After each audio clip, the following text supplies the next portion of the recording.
Namaskar everyone and welcome to my channel Growth Rate and Institute of Economics. We provide the one-stop solution for the economics class 11th and 12th. Now आज हम जो topic लेके आए हैं वो लेके आए हैं बेसिकली प्रोजेक्ट का टॉपिक है और for the 12th class specially जो एक केस बेस्ड प्रोजेक्ट कैसे बनाना है। तो आज के क्लास में आज के वीडियो में हम केस बेस्ड प्रोजेक्ट कैसे बनाना है जो सेकेंडरी डेटा यूज़ करके, तो उसके लिए हमने एक टॉपिक लेके उस पर पूरा एक प्रोजेक्ट बनाने का पूरा एक कंप्लीट वीडियो लेके आए हैं। तो ये वीडियो आपको एंड तक देखना है। इस पूरे वीडियो को देख लेंगे आप तो बाद में किसी भी टॉपिक पे आप प्रोजेक्ट बना सकते हैं बच्चों। तो अब हम स्टार्ट करते हैं। देखो, स्टार्ट करने से पहले मैं बता देता हूँ कि पूरा प्रोजेक्ट जो होता है वो 12th में वो 10 पार्ट्स में बनता है। फर्स्ट जैसे हम कवर पेज कैसे बनाएंगे तो उसके बारे में डिस्कस करेंगे। देन उसके बाद में हम बात करेंगे कि acknowledgement, certificate, executive summary, index, फिर इंट्रोडक्शन ऑफ टॉपिक, फिर सबसे इंपॉर्टेंट पार्ट जो प्रोजेक्ट का है वो होता है बेसिकली केस स्टडी। हमें कैसे डेवलप करनी है, उसका कैसे एनालिसिस करना है, फिर एक कंक्लूजन कैसे लिखना है, फिर रिकमेंडेशन और लास्ट में बिब्लियोग्राफी। तो आप एंड तक देखिए, आपको ये पूरा देखने के बाद आप इजीली किसी भी टॉपिक पे प्रोजेक्ट बना सकते हैं। तो देखिए, सबसे पहले कवर पेज हम बनाएंगे। तो कवर पेज में सबसे ऊपर टॉपिक का नेम होगा। देन उसके बाद में जैसे हमारा जो आज टॉपिक है वो अनएम्प्लॉयमेंट, और अनएम्प्लॉयमेंट में भी बेसिकली जो केस स्टडी बच्चे ने ली है वो इम्पैक्ट ऑफ यूथ अनएम्प्लॉयमेंट है ना, इन बिटवीन 1991 से लेके 2020। तो एक स्पेसिफिक केस स्टडी बच्चा डेवलप करेगा इसमें, जो आगे हम देखेंगे। तो ये टॉपिक का नाम आपने लिख दिया क्योंकि अनएम्प्लॉयमेंट तो एक बहुत बड़ा टॉपिक है, उसमें भी आपने स्पेसिफाई कर दिया। देन आपके स्कूल का लोगो आ जाएगा, सबमिटेड बाय बच्चे का नेम, बोर्ड नंबर आ जाएगा, इधर सबमिटेड टू टीचर का नेम, फिर यहाँ स्कूल का नेम, एड्रेस, और यहाँ बैच जो भी ईयर में आप पढ़ रहे हैं वो आप सेशन 2000 जो भी ईयर है वो पर्टिकुलर ईयर आप यहाँ लिख सकते हैं।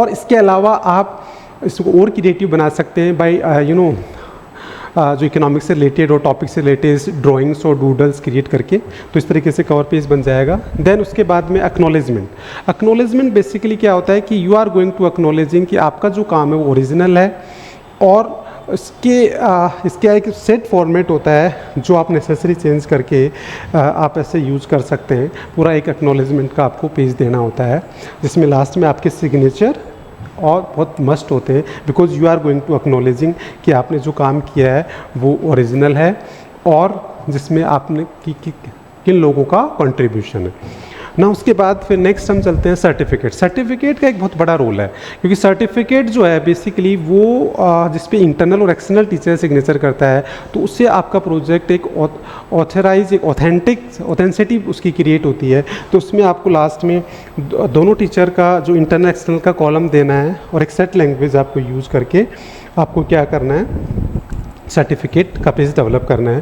देन उसके बाद में इंडेक्स नंबर में जो टॉपिक्स जो आपकी स्टेप्स है प्रोजेक्ट के मेजर पार्ट्स वो प्लस उनके पेज नंबर लिख के आपको एक इंडेक्स पेज तैयार करना है। देन उसके बाद आपको एग्जीक्यूटिव समरी बेसिकली जो समरी ऑफ होल प्रोजेक्ट वो क्या होती है, तो वो जो पूरे प्रोजेक्ट की आपको समरी बनानी है तो उसको आप 5 पैराग्राफ में लिख सकते हैं। सबसे पहले why did you choose this topic, then उसके बाद में steps involve in the project, जो पूरी हमने देखा कि 10 स्टेप्स में प्रोजेक्ट बनेगा। देन उसके बाद में what did in the survey, जो आपने केस स्टडी की है उसमें आपने क्या किया है। देन उसके बाद में मेन कंक्लूजन और मेन रिकमेंडेशन। तो ऐसे 5 पैराग्राफ में आप पूरी प्रोजेक्ट की समरी लिख सकते हैं। देन उसके बाद फिर आपको इंट्रोडक्शन ऑफ टॉपिक। अब टॉपिक का जो इंट्रोडक्शन है वो बेसिकली किस पे डिपेंड करता है कि आप टॉपिक अगर अपने सिलेबस से बेस ले रहे हैं तो आपकी अपनी बुक से, जैसे इन्होंने एम्प्लॉयमेंट टॉपिक हमारे सिलेबस में है, और अगर आपने कोई करंट टॉपिक लिया है तो वो सारा आप कहाँ से ले सकते हैं, ऑनलाइन सोर्सेज ऑथेंटिक से। तो इस तरीके से आप इंट्रोडक्शन अपने टॉपिक का लिख सकते हैं। ये पूरा इंट्रोडक्शन ही चल रहा है, तो इस तरीके से पूरा इंट्रोडक्शन भी आप लिख सकते हैं। देन सबसे इम्पॉर्टेंट पार्ट जो है वो आएगा रिसर्च मैथोलॉजी, जिसमें हम बात कर रहे हैं जो केस स्टडी की बात कर रहे हैं। तो केस स्टडी क्या होती है, case study basically based on the secondary data. तो जो भी आपने टॉपिक लिया उससे रिलेटेड जो सेकेंडरी डेटा है ऑथेंटिक सोर्सेज से वो आपको यहाँ एक पैराग्राफ फॉर्मेट में क्या करना है, लिखना है। इस तरीके से आपको डिफरेंट ऑथेंटिक सोर्सेज से secondary data related your topic वो सारे कलेक्ट करने हैं और पैराग्राफ में लिखते जाना है। तो ऐसे आप पैराग्राफ में लिख के केस स्टडी बना लेंगे। देन उसके बाद आपको सबसे इम्पॉर्टेंट पार्ट है इसका इकोनॉमिकल। जो भी आपने केस स्टडी लिखी इन बिटवीन जैसे इनका टॉपिक है 2091 से 2022 के बीच में जो भी डेटा थे अनएम्प्लॉयमेंट और स्पेशली यूथ से रिलेटेड, वो सारा जो डेटा इनको जहाँ से मिला। अब उसमें बेसिकली जो इकोनॉमिक एनालिसिस मतलब इकोनॉमिक एजेंट्स जो इकोनॉमिक क्राइटेरिया वो लेके उसका एनालिसिस आपको करना है। जैसे इन्होंने सबसे पहले जो इकोनॉमिक एनालिसिस किया है तो उसके अंदर ओवरऑल सिचुएशन के बारे में बताया है, फिर उसके बाद ये सारा एनालिसिस इन्होंने किया है कि क्राइम के बारे में और सब। देन उसके बाद ये ग्राफ्स और ये यूज़ किए हैं कि जैसे 2019 और 91 से लेकर 19 तक का ये पूरा इन्होंने क्या किया है बताया है। देन ये ग्राफ यूज़ किया है। देन उसके बाद में youth unemployment before after the कोविड-19 ये भी इन्होंने इंक्लूड किया है। देन उसके बाद सोर्स ऑफ यूथ एम्प्लॉयमेंट ये कितना, ये इसके बारे में डेटा ले लिया। एंड रिकमेंडेशन, तो इसका मतलब ओवरऑल आप क्या कर सकते हैं कि जो भी आपने केस स्टडी ली है उसके अंदर जैसे अगर आपने थोड़ा सा इन्होंने हेडिंग्स में मेंशन नहीं किया है तो मैं आपको बता देता हूँ कि जो आपने केस स्टडी ली उसमें जैसे अनएम्प्लॉयमेंट और स्पेशली यूथ पे लिया है, तो अब उसमें आप बताओ कि इकोनॉमिक क्राइटेरिया क्या है कि उनकी जो यूथ अनएम्प्लॉयमेंट हो रहा है तो उसकी रेट बता दो कि किस रेट से हो रहा है, एक हेडिंग दे के पूरा अच्छे से। देन उसके बाद में आप बता दो कि जो रेट से बढ़ा वो बता दिया। देन उसके नेगेटिव इम्पैक्ट आप बता सकते हो कि उसकी वजह से क्राइम कितना बढ़ रहा है ना, और कितना हमारा ह्यूमन रिसोर्सेज जो है वो वेस्टेज हो रहा है, उसके बारे में आप पूरा एक स्टडी करके बता सकते हैं।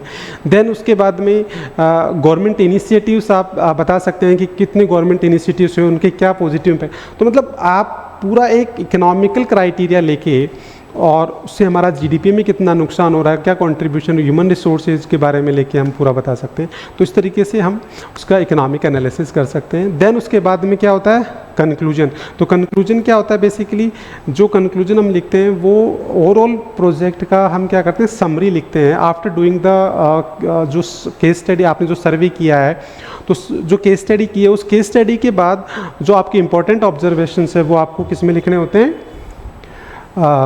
कंक्लूजन में। और रिकमेंडेशन जो होता है वो बेसिकली आपका सजेशंस होता है आफ्टर डूइंग पूरा प्रोजेक्ट। इसके बाद में आपके जो क्रिएटिव सोच आप क्या आपके economic student as economic student आपके जो सजेशंस है कि अनएम्प्लॉयमेंट को कैसे कंट्रोल, स्पेशली यूथ एम्प्लॉयमेंट के लिए कंट्रोल करने के लिए आप अपने सजेशन दे सकते हैं। देन उसके बाद में आप क्या कर सकते हैं, देन कंक्लूजन का पेज इन्होंने बाद में लगाया है, तो कंक्लूजन में मैंने आपको बता दिया इंपॉर्टेंट ऑब्जर्वेशन। देन उसके बाद बिब्लियोग्राफी।